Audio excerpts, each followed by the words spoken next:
Today, we're going to define some database terminology, look at what types of information we can store inside a database, and see what types of people and organizations are using databases. A database is a structured set of data stored inside a computer or server. The key word here is structured. Databases are good at taking really large groups of data and organizing them so it's easy for us to find the pieces of information that we're looking for. Some important terms to know when you're working with databases are data, facts or statistics, other types of information. This is the stuff that actually goes inside of our database. A data type describes the format of our data. For example, we can have numerical data, we can have text data, or we can have Boolean true-false values inside of a database.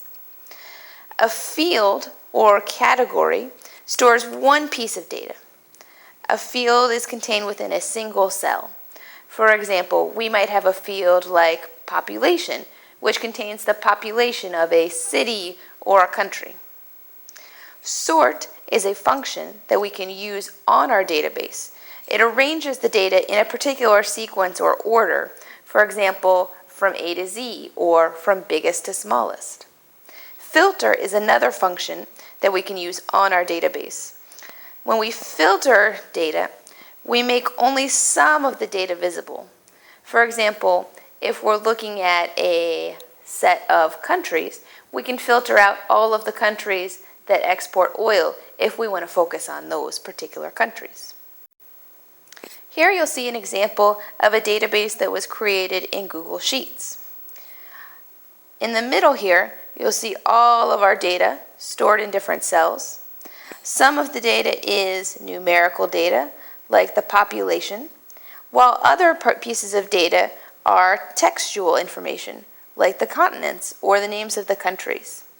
The fields are listed here at the top of all of the columns. And you can perform the sort and filter functions by using these little drop-down arrows here at the top of each field.